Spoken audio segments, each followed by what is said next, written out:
आज जेव्हा आपण सिंगल पेरेंटिंग म्हणतो तेव्हा अनेकांना वाटतं की ही फक्त कौटुंबिक परिस्थिती आहे.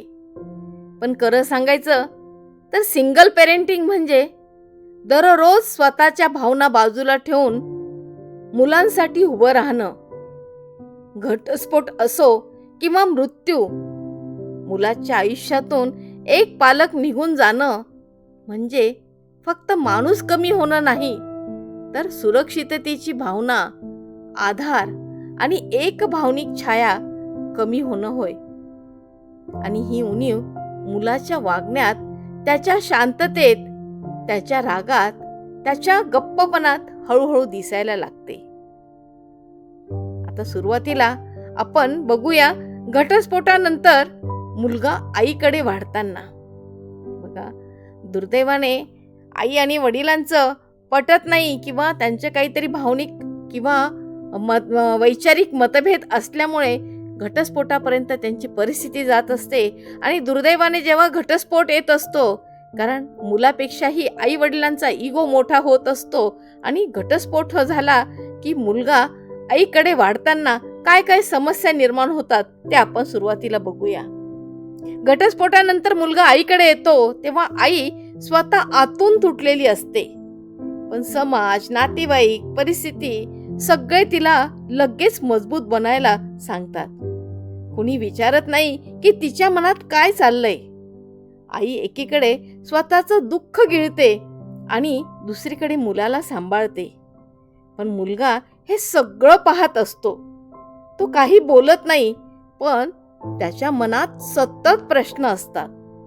बाबा का गेले? ते मला सोडून गेले का?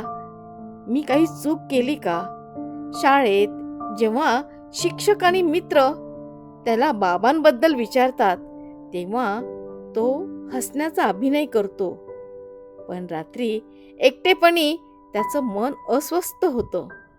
अनेक वेळा हा राग, हट्टीपणा, चिडचिड म्हणून बाहेर येतो आणि समाज त्याला वाईट मूल ठरवतो, पण खरं तो गोंधळलेला असतो.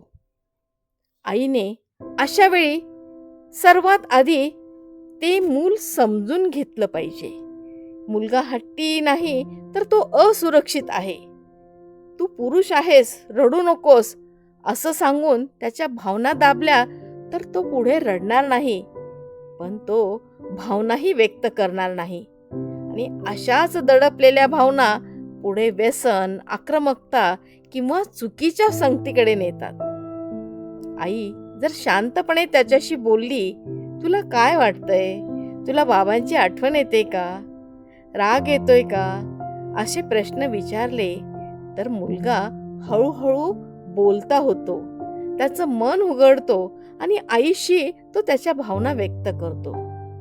वडिलांची उणीव आई कधीच भरू शकत नाही आणि बऱ्याचदा आई ही मुलाचा बाबा बनण्याचाही प्रयत्न करते, परंतु तिने आईच राहावं, कारण तिने कितीही प्रयत्न केला तरी ती बाबांची, वडिलांची उणीव भरून काढू शकत नाही.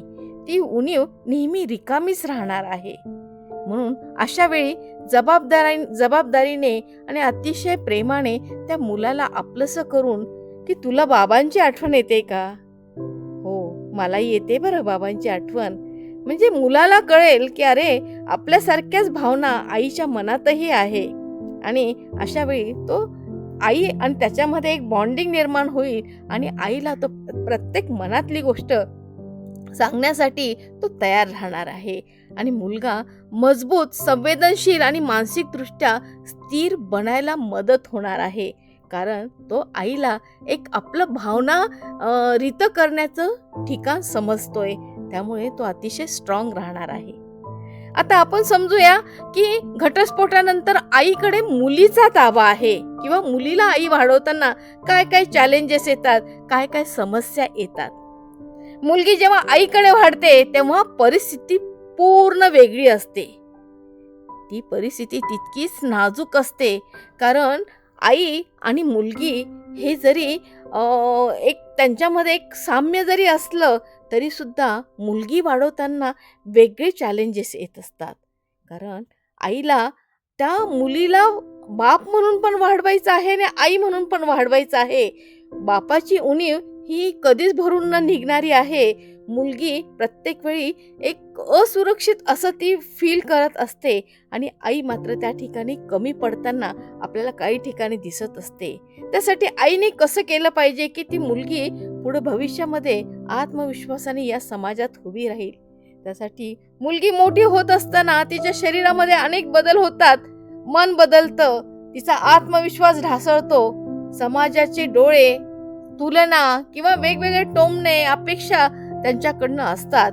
तेव्हा त्या मुलीला मोठं करत असताना तिला तिच्या शरीराची जाणीव करून देणं, तिच्या भावनिक जे घालमेल चाललेली आहे त्याची जाणीव करून देणं, की या वयात कुठल्या कुठल्या फिलिंग होत असतात, कसे कसे बदल होत असतात आणि अस्थिर मन सुद्धा त्याची जाणीव करून देणं आणि तू माझ्यासाठी किती स्पेशल आहे, तू माझ्यासाठी किती महत्त्वाची आहे, हे जर आईने आपल्या मुलांना समजून सांगितलं तर ते मुलामध्ये आणि आईमध्ये एक वेगळ्या प्रकारचं बॉन्डिंग तयार होणार आहे, प्रेमाचं नातं तयार होणार आहे आणि ती मुलगी कुठेतरी बाहेर प्रेम शोधणार नाहीये.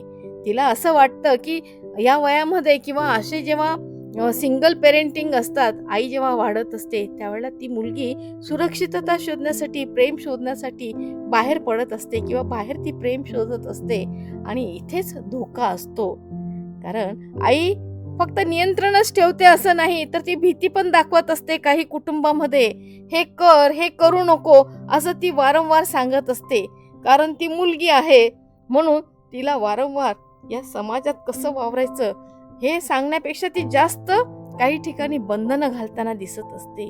तर अशा वेळी बंधनं न घालता आईने तिची मैत्रीण बनली पाहिजे. तिच्या शरीराबद्दल, तिच्या भावनांबद्दल, तिच्या नात्याबद्दल वेगळ्या प्रकारे मनमोकळेपणाने चर्चा केली पाहिजे. त्यामुळे ती मुलगी सुरक्षित राहते. सुरक्षितता म्हणजे बाहेरची नाही तर ती आतली सुरक्षितता असली पाहिजे. तुझं शरीर हे तुझं आहे, तुला नाही म्हणण्याचा अधिकार आहे.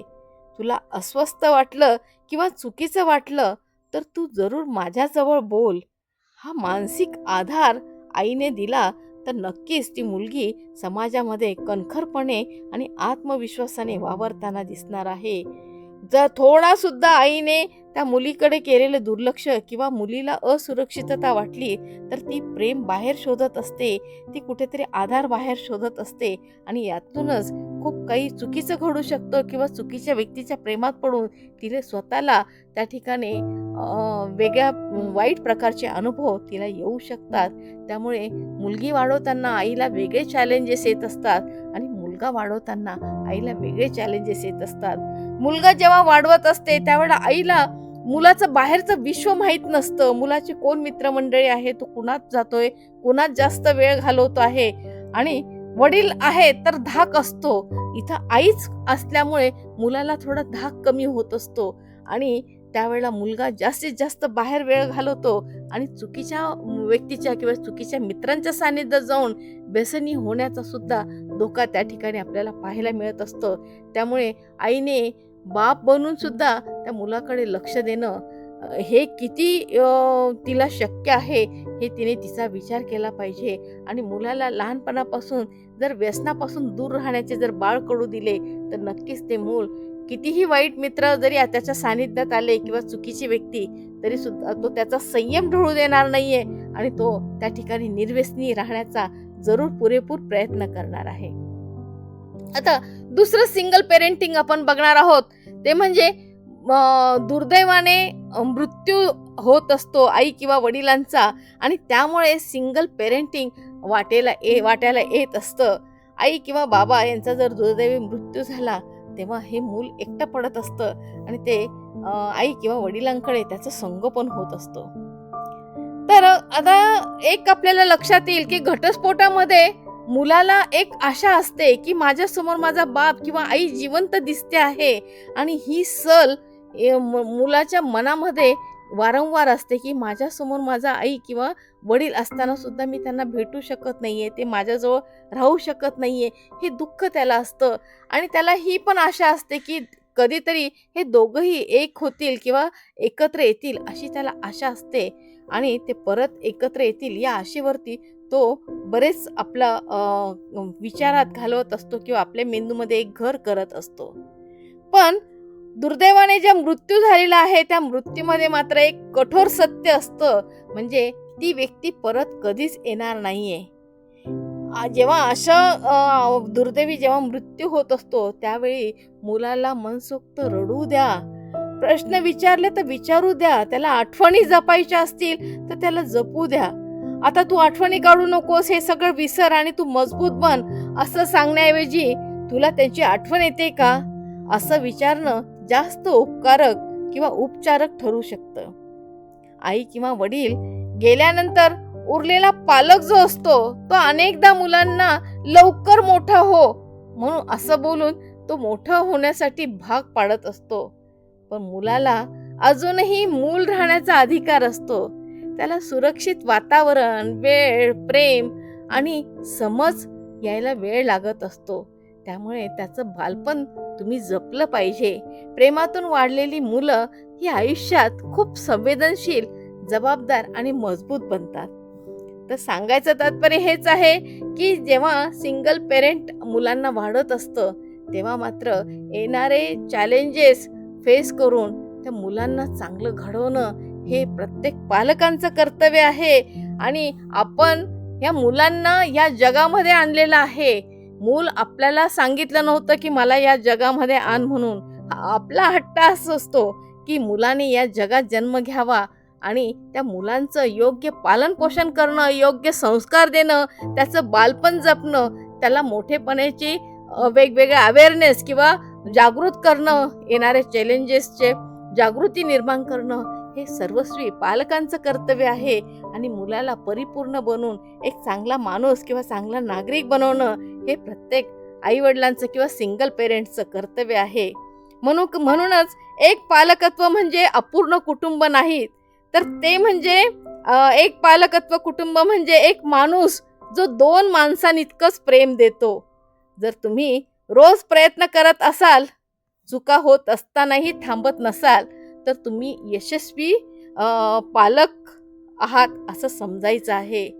मूल परिपूर्ण घरातून नाही तर समाजातून येणाऱ्या वेगवेगळ्या अनुभवातून घडत असतं. त्यामुळे मूल हे समजून घ्यायचं असतं आणि मुलाचं जेव्हा मन समजून घेतलं तर मूल हे नक्कीच चांगल्या प्रकारे नागरिक बनेल अशी इथं खात्री वाटते.